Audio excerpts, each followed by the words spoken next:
Interesting এবং এই মুহূর্তে দাঁড়িয়ে তৃণমূল কংগ্রেস তো বটেই, বিশেষ করে তৃণমূল কংগ্রেসের নজর তো রয়েছে, কারণ ইতিমধ্যেই নিয়োগ যে ডেডলাইন আদালত ইডিকে দিয়েছিল সেই ডেডলাইন কিন্তু পেরিয়ে গিয়েছে। আর এই মুহূর্তে দাঁড়িয়ে নিয়োগ দুর্নীতি নিয়ে আদালত একটা হেস্তনেস্ত চাইছে যে এবার কিছু একটা হোক। ইতিমধ্যেই ইডির জয়েন্ট ডিরেক্টর তাকে আজকে আদালতে ডেকে পাঠানো হয়েছে। ইএসআই থেকেও কিন্তু ইতিমধ্যেই চিকিৎসককে ডেকে পাঠানো হয়েছে, বিচারপতি অমৃতা সিনহা তিনি কিন্তু এই মুহূর্তে একেবারে এক কথা হয়েছে বলে না, একটা হেস্তনেস্ত চাইছেন। এবার একটা কনক্লুশনে হয়তো আসার সময় হয়েছে এমনটা বলা হচ্ছে হাইকোর্টের তরফ থেকে, তাই তো মিমি? একদমই লিমা, আমরা এই বিষয়ে আরো সিজারের থেকে ডিটেলে জানবো। সিজার, আজ অত্যন্ত গুরুত্বপূর্ণ, আদালতে কি হয় সেদিকে সবাই তাকিয়ে রয়েছে। প্রাথমিক নিয়োগ দুর্নীতি মামলাকে একটা নয়া মোড় পেতে পারে।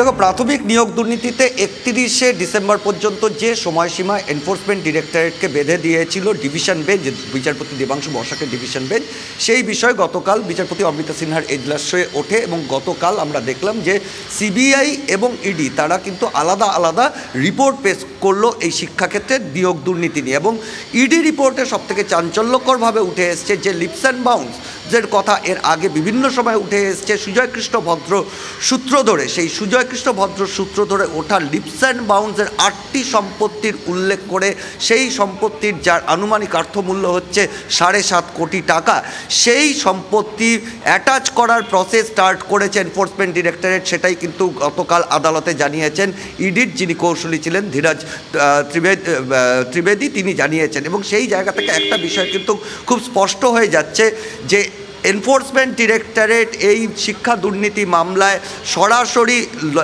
লিপস অ্যান্ড বাউন্স সংস্থাকে তারা কিন্তু অভিযুক্তর তালিকায় রাখছে। এতদিন পর্যন্ত লেনদেনের বিষয়ে প্রকাশ্যে এসেছিল সুজয় কৃষ্ণ ভদ্রর একাধিক কোম্পানি থেকে লিপস অ্যান্ড বাউন্সের অ্যাকাউন্টে টাকা ঢুকেছে, এই অভিযোগ এসেছিল।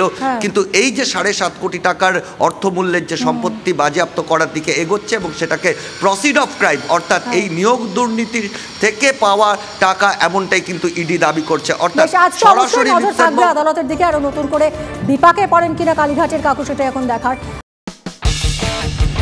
কোন পুরনো খবর নয়, সকাল থেকেই পুরো দিনের আভাস, লোকাল থেকে গ্লোবাল।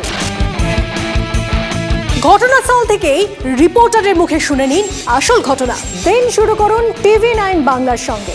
সকালে প্রথম ব্রেকিং অ্যাট 7, সকাল 7টায়, সকাল 8টায় দেখুন আর্ট রিপোর্টার, আর্ট এক্সক্লুসিভ।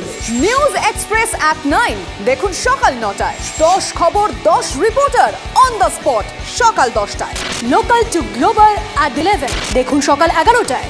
দেখুন morning super prime time TV9 বাংলায়। TV9 বাংলা না দেখলেই নয়।